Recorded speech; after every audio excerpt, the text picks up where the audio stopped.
Everybody, my name is Melanie and I am with Survive Better Together. We are just a lonely little channel. It's just me and my husband. This started many years ago and we were just making videos for our daughters because they were pretty young at the time, and we really wanted to have stuff for them later on down the road in life, so to speak. And we kind of been putting them out there and just kind of going from there. And so if you're watching this today, welcome. Anyway, so today I want to talk about the top 5 food shortages that you need to stock up on now for 2023. Oh boy, I know it's been a lot of stuff. I mean, wow. There's so many, like, inflation is through the roof. I feel bad. I've mentioned this before, but it just breaks my heart when I go to the store and I see these really thin looking elderly people pushing their carts, and there's like 1 can of tuna, 1 loaf of bread, and a half gallon of milk. And I know, and they're just wandering around. They just look so defeated. And you know, they've been here on this earth for a long time, and I don't want them to have their end days right out like this. It's really sad, and my heart goes out to them. So I know things are going to get worse, and some of that you will hear in those 5 items today. Yikes. So let's go ahead and start with the first item on the list, and that is beef. So, you know, this past year, there was like massive droughts going on, and the farmers weren't able to have enough feed for their cattle, which in turn went ahead and made them sell a lot of their cattle. And the USDA stepped in. Now, I know it's very taboo to talk about certain things, but there was a lot of exchanging hands, and there was a big profit made for certain people in those. You know what? You heard about the gardens that nobody's supposed to have, and they want you to register your gardens through that same organization. What do you have? What can they take away? Anyway, getting off topic here. So now these big companies, they're taking the cattle, they're flying them to another country. Are you familiar with the country? And then they're getting them cut and packaged, and then they're flying them back. Why? That's just such a waste. We have great butchers here. I mean, why do you got to send it to a whole nother country? It's just not necessary. So I'm sure that part of that will factor in some of the shipping, but now they had beef that was really cheap there for a while because there was such a surplus with all of the farmers selling off their beef, and now the prices are going up, and they're going to go higher and higher because of such a shortage now. So you can definitely expect that one coming to a grocery store near you. Now, I do recommend, if you are able to hook up with a local farmer and or a local butcher shop, you're going to have a little better value and obviously a lot better quality, because you know those styrofoam packs they put it on, definitely not good for you. Anyway, let's move on. Number 4, and this is lettuce. It's called INSV, I believe, and this is it's basically like a spot virus.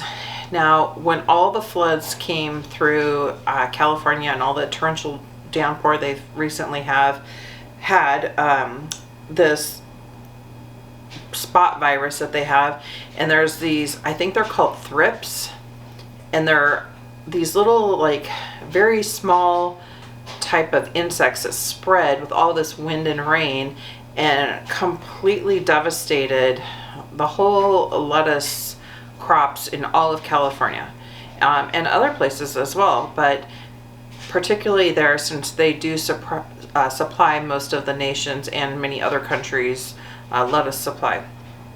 So they were actually having to go through and spray the lettuce with a chemical, which, as we all know, you're adding something that maybe is not the best for us. So lettuce, I don't know about your area, but where I live, it's typically about $3 a head, or even for like your leafy green. And I think if you get it in a packaged container when it's not really lettuce, it's like all your greens mixed together, I think it's about $5.99. So something to look out for. If you can grow your own, I would highly recommend it. It doesn't take a lot of room. You can even do it on a porch or a balcony. And if I can remember, I have a video from several years ago, I think like in 2012, where I did lettuce in old like 2-liter bottles in my windowsill in the middle of winter in Kansas. It worked great. So I'll try to remember to link that down below. Anyway, moving on, number 3 is your citrus. Now, Hurricane Ian was so devastating to Florida and their citrus crops. 51%, I believe, of the surviving crops became infected, destroying all the fruits and the trees. And that in turn is going to make your price go up. Just, I mean, natural disasters, they happen just like all the water and rain in California. So your fruit is going to go up. Now, last year was the first year I started really getting serious about canning citrus. I can tell you this, it's wonderful. We've recently been eating fresh mandarin oranges that I canned last year. And honestly, the only recommendation I can say is that adding a slight bit of, instead of just the straight water to it, some sugar water would probably give it a little more flavor. My water tasted like it, but I dumped out the water. So anyway, if you guys want to see a video on that, let me know. I'll do another one. We do grapefruit and oranges and all kinds of good things. We like to have a lot of fruit on hand. It's winter months, and you know, you're not getting all the nutrition and vitamins that you normally would, so that's a great way to do it. Anyway, so keep an eye out on your fruit if you see a good deal. Before you decide to can it though, make sure that try one first. You know, I bought some oranges recently and they were super stringy and tough. Ugh, not what I would can up. Okay, moving on, we're going to talk about like eggs and chicken. Everybody, I think, has heard about this one. There is massive issues with this one. So, you know, ironically enough, all these chicken farms keep catching on fire and they're killing them because of some bird flu that they randomly never had, but all of a sudden the USDA, remember that name again, is telling them they do have it. And then, of course, egg shortages. People are having a lot of problems with eggs. It seems to me, and I could be far out there, you know, I'm not a conspiracy theorist, but I'm thinking there might have something to do with the feed. Our chickens have not backed off at all, but I order my feed directly from our local Grange, and I get stuff that they make locally. I don't buy anything that is Purina, Land O'Lakes, and they all stem back to the same companies. So you need to follow your food line, and whatever it says is the manufacturer in the back, find out who their parent company is or the main company, and you'll start seeing a pattern. And I can tell you this, that I think I've been through every bag at Tractor Supply, and they are all kind of linked together. I wouldn't buy your chicken feed there. That's just my personal opinion. It's not worth it. You're spending a couple dollars more per bag. They've obviously got something in it, or every person that's buying their feed from there wouldn't be having this issue. So just kind of keep your option open. But if you are lucky enough to have chickens and have your own laying hens for eggs, you could certainly barter out with people. It's a really great thing you can do to help each other out. I know that for us, we have been getting plenty of eggs, and I have given them to some family that is going to grow all my tomatoes for me this year. So it's one of those things I don't even have to take care of. I have another person that we do exchanges, and she gives me all kinds of like plums and apple and fresh fruits and stuff that she throws in the freezer so I can give my chickens later. So that's another one. I have another person that gives me all the berries I can possibly eat. So we have good exchanges and good barters, and bartering is so much fun. I love it. It's my favorite way to do business.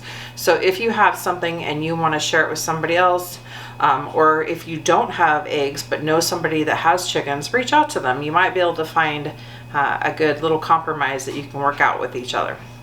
All right, moving on. The next one is dairy, and specifically butter. Now I know all dairy has gone up. It's crazy, but butter has gone up like 24.6% just in the past 2 months. It's really, really getting bad, and they're saying it's gonna go up again along with all other dairy. And this family, I mean, I've got a butter churner thing, and we can make a lot of butter. I just don't. And dairy is expensive. A gallon of milk is like $6. I don't really want to spend $6, and I don't buy the cheapy big brand. I usually try to stick to, you know, local farms or whatever, if I can. But you know, it's just crazy. Even at Costco, I try to buy, when I can, the Irish Gold butter. It's like $15 for a pack of that. So just try to, if you can and you see a good deal, stock up, save it, put it away, because it's just going to keep going up in price, and I know it's horrible. Now, you may be able to find some of these items on a good sale. They might be available in your area now, but they could be disappearing. And the prices are going to start fluctuating a little bit more and a little bit more and a little bit more. I've been really paying attention to them and doing a lot of research. So these are my top 5, but I have a bonus one for you. And this is new, and we've all heard it before. I'm just going to be the first to go out there and say it, because I have not heard it elsewhere. I could be wrong. I hope I'm wrong, but I've got another one for you. This is number 6, your little bonus gift, and that is toilet paper. 3 times now I've been to Costco, and I could only find the Kirkland brand. I could not find the Charmin, which is what we like. That Kirkland stuff is no good. It rips open. I don't like it. But could not get Charmin. I noticed at our local grocery stores, they often are out of stock or very, very low stock. I am a little concerned that that might start happening again, so just as a heads up on that matter. Anyway, guys, hopefully this will provide you with a little bit of context base for things that may be coming, either as a more increase than they are now, or something that may be short supply. Try to get it when you can. Think outside the box in other ways to get things. And if you have anything else that you're seeing, put it in the comments below. I would love to hear it and kind of start watching that item in my area as well. Anyway, thanks so much for watching. Have a really great day.